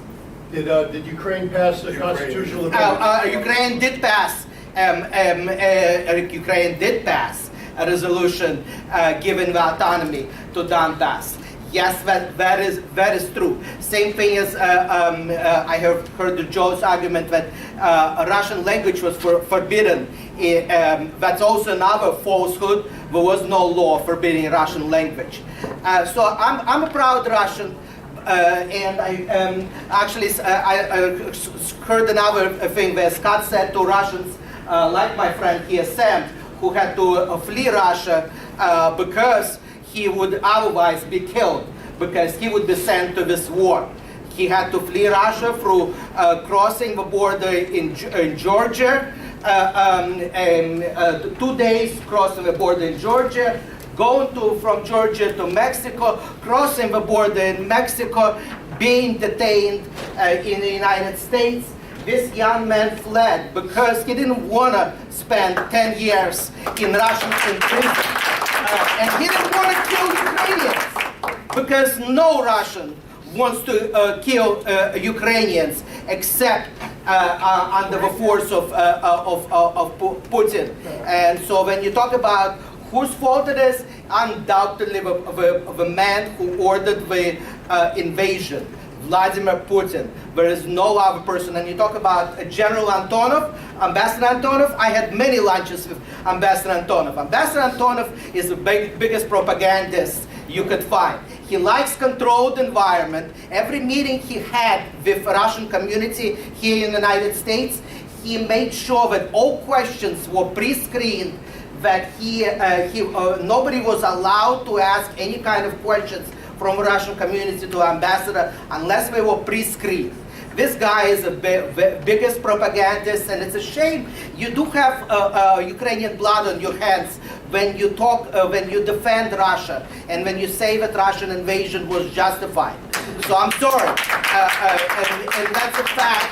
And it's horrible what's being done here, and half-truths are being spread about Nazis. Yes, Ukraine here had 1 to 2% of electoral support for the right-wing government. 1 to 2%. That's not all Ukrainians. That was not part of the Ukrainian government. Ukraine is led by a Jew. There are many Jews in Ukrainian government. Ukrainian government is far from being Nazi. However, Russian government currently has passed all kinds of laws that were similar to the laws that they opposed. My grandfather's parents were killed in Donbass because they were opposing, because they were part of union leaders in coal factory, coal mines there, who were opposed to the government that the Russians installed. Now, Boris Nemtsov was also killed in Russia because he said how much, you're talking about how much America spends in Ukraine, how much Russia spent in Ukraine in 2014, 2015. Millions and millions and millions of billions of dollars that they spent, and Boris Nemtsov was killed after he exposed that report. Okay, let's other people here, but I just want to, before we do that, since you addressed me specifically on the Russian language issue, it was the first law passed by the coup government. The United States then went and said, no, you can't do this, but it did come back. The second law was to outlaw the biggest party in Ukraine, which was the Party of Regions, which was the party that wanted to be friendly to both Europe and Russia. The next thing they did was outlaw the second largest party in Ukraine, which was the Communist Party, which wanted to be friendly towards Russia. No such law. And at this point, every opposition party in Ukraine has been banned. These are the facts. When we were in Odessa, we were escorted around by a former police chief in Odessa who quit after the Odessa massacre. He was in charge of the police brigade that was at the football game. There was a football game between two cities in Ukraine. They came together, and this was the excuse that a lot of the right-wing forces used to come there. He said at one point, everybody's cell phones rang. The game wasn't over. They all got up and they marched to, pre-planned, they marched to the House of Trade Unionists, and that's where the massacre happened. That's what he said. After people were killed. And the people that were killed were, by and large, I think all of them were people that were protesting the coup that took place. So this is a reality. Now, hold on. You had a chance. Let me call on some other people. I'm going to call on 1, 2, 3, and then let's have discussion. I was. It was part of the Soviet Union. All right. I was one. 1, 2, 3. Go on. 32 years ago, I was a senior at Bethlehem High School, right up the road here. And it was just this time of year, we were having some similar discussions about Saddam Hussein, who was considered to be the butcher of Baghdad, and there was a lot of drum beating for bombing Iraq and pointing to the invasion of Kuwait. And I was the co-chair at the time of a group called the Students for Peace and Survival. And despite the sort of pacifism in that name, it was that discussion that we had that convinced me that American workers, ordinary American people, had a side in conflicts when the imperialist nation that we live in the belly of the beast of oppresses and bombs other nations, and that we have a responsibility for solidarity and a side. And it led me to believe that you could take a side, that you could be for the defeat of U.S. imperialism and defend Iraq without apologizing for the regime of Saddam Hussein. Yes. And we have the same thing here. Yes. Oh no, I totally disagree with you, actually. I am saying I am for Russia. I believe that Russia is doing what it must do, both to protect the Donbass and to protect its own security interests. And as much as I do not support Vladimir Putin, the American working class has a side, and it is for the defeat of the Ukraine, which is acting as a proxy for the U.S. and NATO imperialism. And anybody who thinks NATO is purely a defensive organization is not paying attention to the role that NATO played in Afghanistan, in Libya, in Serbia. I think the point of following the money is a very good point, in addition to that, because we've seen something like $80 billion being spent on sending Patriot missiles and high-tech military hardware and military trainers to fight this war. There were assurances that were historically given that nobody touched on, but I think a lot of people have heard, going all the way back to the Gorbachev era, that there would not be this encirclement of Russia, and yet it did. And it did it to the point where it had become an existential threat, and where this was a defensive action, setting aside even the fact that the people of the Donbass, the Russian language-speaking people, have a right to self-determination. Right. And whoever is pointing to the fact that there were no torture dungeons, well, you don't see it reported in U.S. media, but Venezuelan state media did report that some of the dungeons that were misattributed to being Russian torture dungeons were in fact torture dungeons of the Azov battalion. Right? But you won't see that in the U.S. media, but you can see it in the Venezuelan state media. Can we go on so we could get some other people? I had 1, 2, and we'll go on. Yes, go on, Teresa. Procedural. One is that we need to be out of here at 8:45. The library closes. It's not negotiable, okay? So if you're in the middle of a heated discussion, you gotta take it outside. Okay. Second, my second point is, it seems to me that a lot of people came here tonight not to hear what our speakers had to say, but because you're absolutely sure whose fault this is. But I don't understand how knowing whose fault it is solves the problem. Right. What if it is Russia's fault? Okay, what if it is?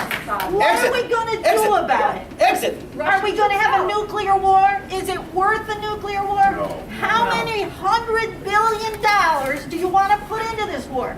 How many 100 million people have to die? Defeat of Russia. Do we have to Defeat destroy Russia. Ukraine to beat the Russians? Defeat Is that Russia. what we have to do? As Scott so eloquently said, we're looking at nuclear war. Yes. Are you willing to take that Ukraine is risk? protecting everyone from this nuclear Okay, war. Russian we regime is non-negotiable. You had a chance to speak, and nobody stopped you from speaking. So let the other people speak, and then we will get as many as possible. Russia does everything opposite. Okay, we heard What they you, and you did have a chance to speak, and you will, let's let other people up now. You were next. Right, well, I hope I'm not so rudely interrupted as the last speaker was. Okay. I think we all deserve our chance, and I'm not going to shout over anyone. I want to cast our mind backwards and then forwards. Can you speak a bit louder, ma'am? A bit louder. There was something called the RAND report, which is in the public domain, which is a kind of step-by-step guide to using Ukraine to weaken Russia. You can look it up. It's been updated recently. I think other people will be able to say what I said. Secondly, I want us to look forward. You know, we are not each other's enemies. These things are set to us, some propagandized to us, so that we will find fault and fight with each other. We, here in this room, are a small local community, and we are not each other's enemies. Right. What we have to do is realize who the enemy actually is. Because divide and conquer has been a mantra throughout the millennium. So we have to sit back, stand back from the propaganda and think, who's really making money out of this? Who's really gaining more power out of this? And who stands most by keeping us all down?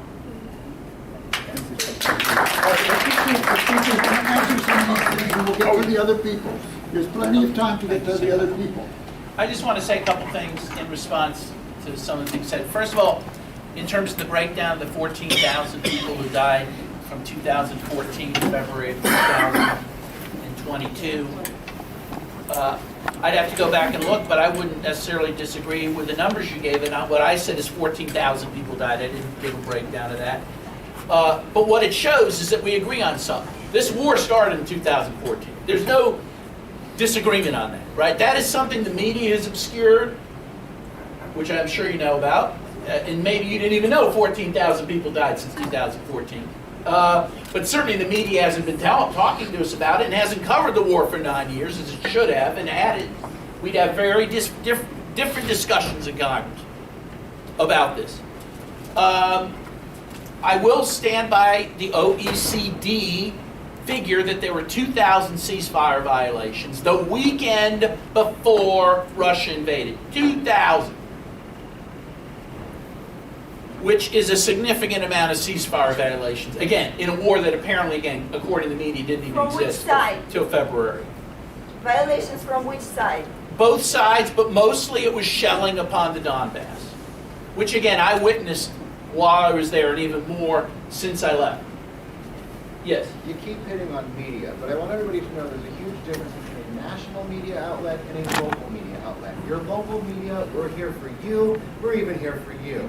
We care about our local stats and what's happening. So please, can you keep it correct when you're talking national Well, media I'm sorry. versus local? Yeah, I'm sorry. But you also put national media on that is totally skewed this Like Fox stuff. News? Fox News is pro Putin? Yeah. So I wouldn't say. But in any case, I think there are things we agree on. That this war has lasted for 9 years. That I don't think we've been well educated about that. That I think if we had been, there'd be much different debate about it. That I think people who are raising that issue, their voices are being suppressed. And I think, again, it just underscores that we need to have honest discussions about what's happening. Again, and frankly, without telling people, oh, if you take a line, a certain line, you have Ukrainian blood on your hands. No one said that about the Iraq War when people were saying there were weapons of mass destruction that weren't there. We did. But, We did. some of you did, I suppose. Of course we did. Of course we But did. in any case, to have a discussion about this issue does not put blood on your hands, and I wouldn't accuse others of having Russian blood on their hands or whatever. And again, I think it shows the tenor of this debate, which isn't much of a debate. It's mostly one side that we're hearing, and I'm glad that people came to at least hear the other side. And again, I think there are some certain agreements on some basic facts. Go ahead, Scott. All right, I'm going to hit 3 quick points. You mentioned that, and you're correct, that the Nazi problem politically in Ukraine is a small problem. I don't know what the exact percentage is. I think it, whether it's 2%, 3%, doesn't matter. Nazi problem is here too. Okay, Nazi problem is everywhere. Ma'am, I'm addressing the question. The gentleman raised a point, and I'm addressing it. Okay? Let me do that. But let me put it this way. A small number of people who use violence as a tool of intimidation have greater power. And it's the Nazis in Ukraine who have bragged about this. They have bragged about their ability to use the threat of violence and actual violence to intimidate people. And one of the most effective means of threatening people is through these neo-Nazi paramilitary groups like Azov, Aidar, Kraken, and others, who have become part of the regular Ukrainian army. And there's tens of thousands of them. Now, here in the United States, if we allowed, for instance, the Ku Klux Klan, who I think we would agree, if there was an election, would get very small percentage of the vote. So politically, small. But we know that the Ku Klux Klan and other white supremacist groups organize into militias. And if the United States government said, hey, why don't we make the Ku Klux Klan militias regular army and bring them into the army without changing any aspect of that, I will tell you right now, we got a Ku Klux Klan problem. Ukraine has a Nazi problem. Now here we come to part two. Gentlemen raised the issue of who's benefiting. Understand this, NATO has been on the decline for many, many years since the end of the Cold War. Funding for the militaries has dropped, the militaries have atrophied, and when Afghanistan came up, there was hope that in NATO that they could use Afghanistan as a means to leverage NATO into the global scene. Well, Afghanistan backfired. NATO, in the aftermath of Afghanistan, go look at their summits, was struggling to find a mission, and they found that mission in Ukraine. Right now, NATO is using the Ukraine conflict as justification for hundreds of billions of dollars worth of military budgets that they're planning to rebuild NATO, rearm NATO, re-equip NATO. So that's who's benefiting. There's a huge impetus to use the Ukrainian conflict. And the reason why I bring this up is my third and final point. The money we're sending to Ukraine has allowed Ukraine to reconstitute what was, in June of this year, or last year, a largely defeated military. Ukraine has suffered horrific casualties. But thanks to the tens of billions of dollars of direct military assistance, they were able to reconstitute their military and carry out very effective operations in September and October, liberating Kharkiv, liberating Kherson. But now Russia has responded by mobilizing 300,000 reservists. And they're equipping these reservists with the most modern equipment that the Russian defense industry. Okay, you can shake your head no, sir, whatever. I'm just telling you right now that as we speak, two military forces are being built up that are going to fight one another. And this war is going to go on and on and on and on. And the end result is tens, if not hundreds of thousands of people are going to die. That's a statement of fact. It doesn't matter who's right, who's wrong.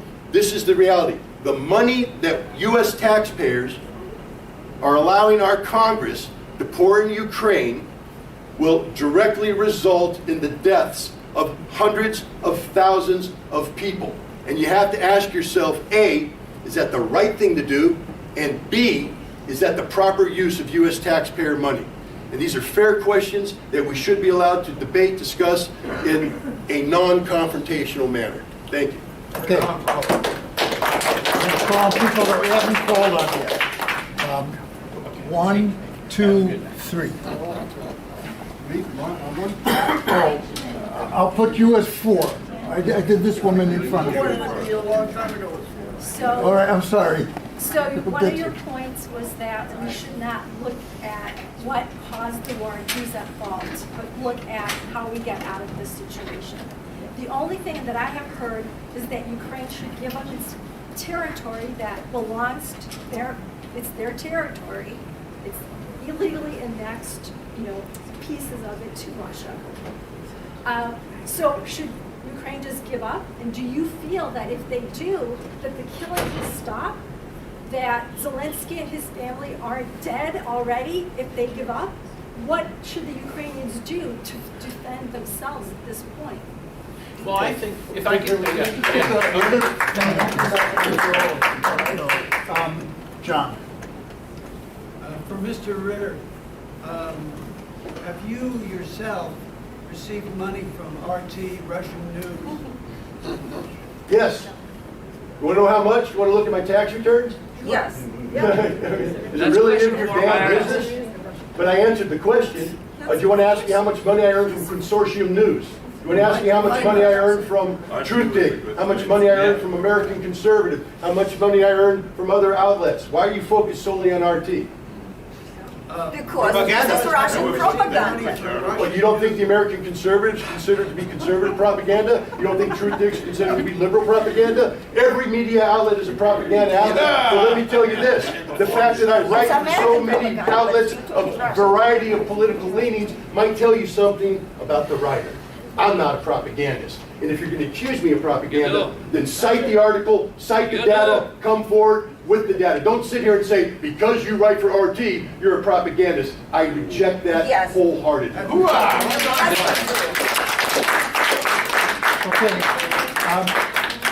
I think you were next, and then you.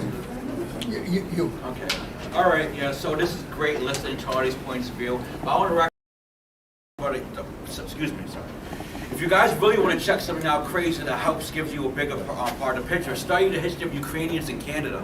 You remember the first Ukrainians that came to Canada, a lot of them were liberals, leftists, even socialists. After World War II, that's when the next wave came. So there's been a war going on in Ukrainian politics, or Ukrainian-Canadian politics for years. And it's a microcosm of everything that's going on right now.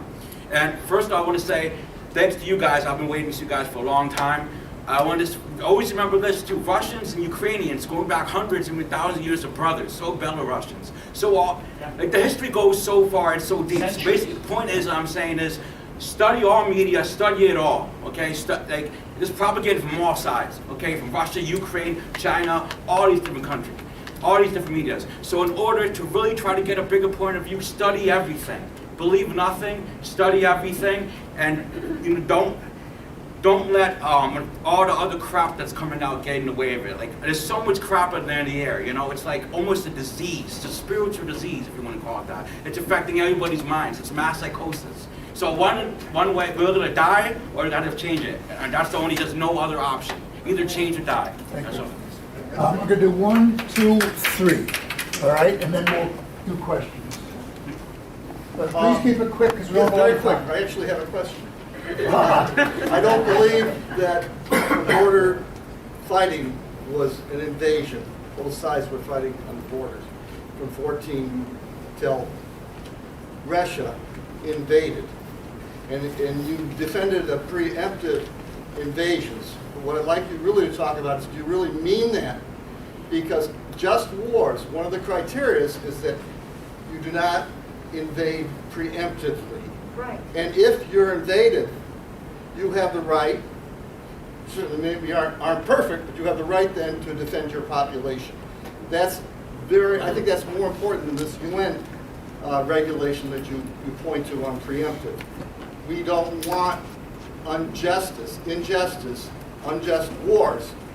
So the just war principle would preclude the invasion of Kiev by the Russians. That's my position. I'd like to hear your position. Thank you. 1, 2, and then we'll go. Okay. Yeah, I think Scott makes a very convincing point for saying that Russia is acting defensively. Because ever since the fall of the Berlin Wall, NATO has been expanding eastwards. And Russia has repeatedly appealed to NATO at conferences and said, we are concerned, please stop this. What did NATO do? They kept putting more arms into neighboring countries, Poland, Romania, etc. Russia even presented draft treaties saying, this is how we think we can maintain peace and security in Europe. NATO ignored it. Russia exhausted all avenues before they took military action. And the tragedy here is that Ukraine signed up to be the pawn, the proxy of US imperialism. They do the fighting on behalf of the US. Because who's really at war? US and Russia are at war. But Ukraine is doing the fighting and the killing on behalf of the US. That is the tragedy of the Ukrainian war. And the question of who benefits and why is this happening is key, I think. You know, of course, the arms manufacturers are benefiting in the short or medium term, but there's also a long-term game that the US is playing. And both Brzezinski as well as Cheney have stated this. The long-term aim is to weaken and eventually carve up Russia into smaller entities that can be better exploited. They use different terms, of course. They use flowery language about liberation and cultural advancement and all that stuff. But the essence is, US imperialism aims to carve up Russia to exploit it better. And Russia is one step on the way towards the main rival of US imperialism in its global decline, which is China. The aim of the aim of taking out Russia is one aim in a long game of the US, namely to stop its slow but steady decline as an empire.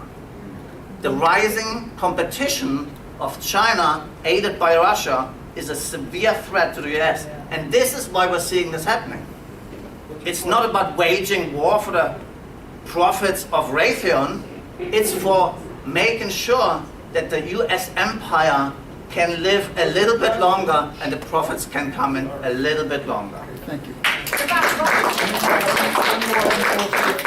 Discussion here. To follow on your point, I come from the Republic of Georgia, so we had a similar situation that Ukraine is going on through right now.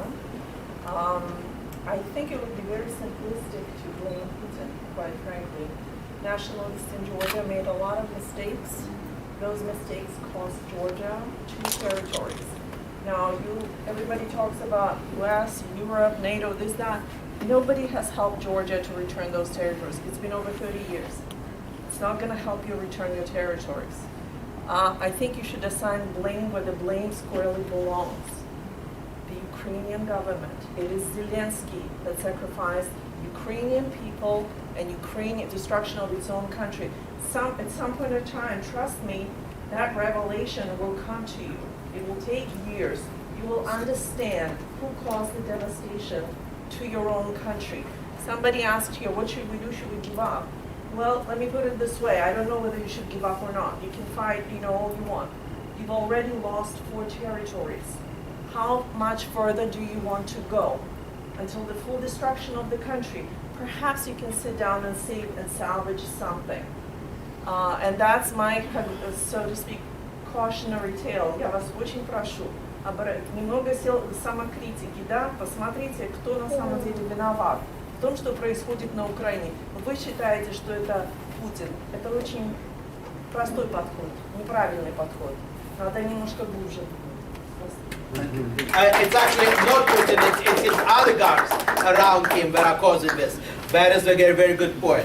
Not just Putin, but what's good benefit. Why Russia does not join NATO? Listen, you've spoken before. Nobody stopped you from speaking, but now you're stopping other people. Make democratic changes and be part You're stopping of NATO. other people from speaking. And this is it. What is Russia your problem? wants to confront. What is your problem? This is the problem. We don't have much longer to go. We will do it, and I'll call on some other people, but let's just see if Let's there's set any another meeting with our speaking as well. That's right. You can organize that meeting anytime you want, Okay. and I will not disrupt it. I might come and ask questions, but I won't disrupt it. Okay, I forget some of the questions, but I will. One of the questions that you asked, well, what is the Ukrainians to do? How do you negotiate this? Is some land going to have to be given up? I mean, I think, again, it should be negotiated. And by the way, apparently, there was a deal in principle between Russia and Ukraine in March or April, and Boris Johnson went to tell Zelensky not to sign it. The West has done everything to prevent peace here. And again, not to the advantage of the Ukrainian people. But I do think negotiations can settle it. Now, what is to be done with the Donbass, I think should be up to the people of the Donbass. Honestly, I'm not a huge fan of Elon Musk, but again, a broken clock is right twice a day. For those of you who still know what a clock is after cell phones. And he proposed on the Donbass question that you let the republics have UN-monitored referendums on what they want to do. They want to be autonomous, they want to be part of Ukraine, they want to be part of Russia. I think that would be a way to settle it. And again, the Minsk agreements, which Ukraine agreed to, at least had in it an allowance for a referendum on autonomy. Now that would be part of within the borders of Ukraine, but in any case, I think that might be a way to settle it. And frankly, you know, the U.S. position on Kosovo was that it recognized the independence of Kosovo even before a referendum. And in circumstances quite like this, so there's some precedents. But in any case, I think that's a matter of negotiations. And what I'm saying, and I think Scott is saying, is look at the fact that Turkey and that Saudi Arabia are willing to host negotiations. They want to help make a deal. And the U.S., with all of its clout in the world, has no interest in helping make a deal. Had no interest in the Minsk agreements being abided by, and frankly had no interest in preventing this conflict. What Russia was asking for before February was reasonable. Don't allow NATO into, or Ukraine into NATO, and get Ukraine to stop attacking the Donbass. It was pretty simple. And the U.S. was not willing to recognize those concerns. I mentioned the Cuban Missile Crisis. Many people are saying this is the reverse Cuban Missile Crisis. What was the Cuban Missile Crisis? The U.S. was willing to go to nuclear war because the Soviet Union was putting missiles in Cuba. The U.S. already has missiles in Europe pointed at Russia. In Poland, for example, and has NATO troops up to the border of Russia. The U.S. would never tolerate that. Can you imagine there being Warsaw Pact troops up to the border of the United States? And could you imagine the government of Mexico City, that Russia maneuvered a coup in Mexico City that brought to power anti-American government that was killing English-speaking people in Mexico? Do you think the U.S. would put up with that for 1 second? Yeah. And that's exactly what's happening in the reverse situation here. And the fact that we, again, have not gotten that side of the story and can at least not see things from that point of view make it impossible to negotiate a solution, which I think is in the benefit of Ukrainians and Americans. Take the troops off Ukraine and we will negotiate. Okay. Take the troops off Ukraine. Good luck with that. Let me answer. A gentleman over here asked a question about right there about preemptive war, just war, and that you can't have a just war if you have a preemptive attack. Unfortunately, sir, international law disagrees with you. There's something called the Caroline Affair.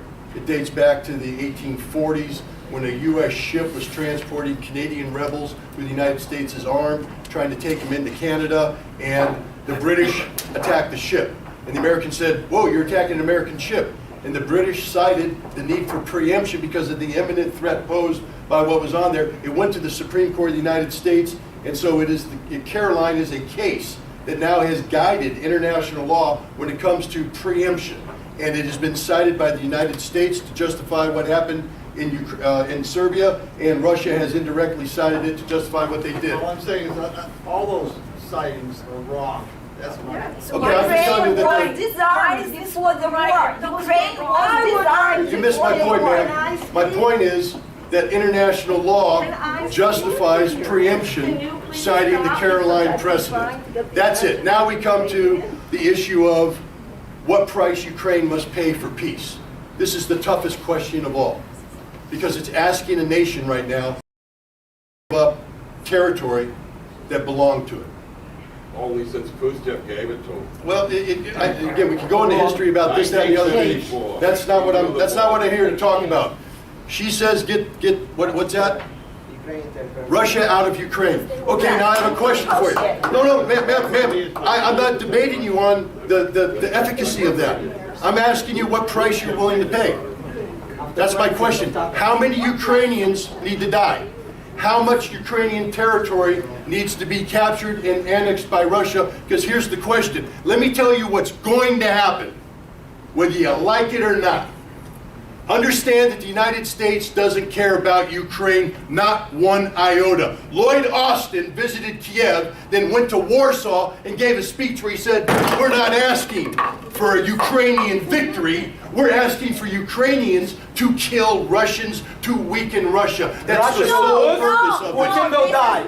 Putin will die. Russia will Good luck lose. with that, sir. You go kill Putin, that's your job, not mine. My job is to talk about the role played by the United States of America. The United States of America is funding a conflict which we pretend we want Ukraine to win, but we're not going to let them win. Ask Zelensky. The man, poor man, flew over here and begged Biden in Congress, give me more weapons. This is after Zaluzhny, his general, said, in order to defeat the Russians, I need 300 tanks, 500 armored fighting vehicles, 500 pieces of artillery, and unlimited ammunition. And we aren't giving them that. We're giving them 50 armored fighting vehicles, no tanks, 18 artillery pieces. Why are we doing this? To prolong a conflict Because that Ukraine is going dying to lose. for you. Ma'am, That is why you do not have the Lindsey vote Graham here. has said this. The war will go to the last The war Ukrainian. will go to the How many Washington. Ukrainians are Russia you say willing that to they will vote sacrifice the Washington. for this? And the answer Russia- is, no. We're coming down. Russians don't want to fight. Russians do not want to fight. Russians hold on. 300,000 overthrow the government before This war is not going to end today. It's not going to end today. The war isn't going to end today. Let's hope it ends without destroying the world. Let's hope we can end the meeting without destroying each other. But we have to start ending the meeting, even though there are some people who still want to speak, and I'm sorry that you can't. But let me do say that there are some books of stops in the back. If anybody would like them, they can get them, and he would be willing to sign them. This discussion can continue outside, but it cannot continue in here. This is the beginning of it. I thank everybody for their point of view. And let's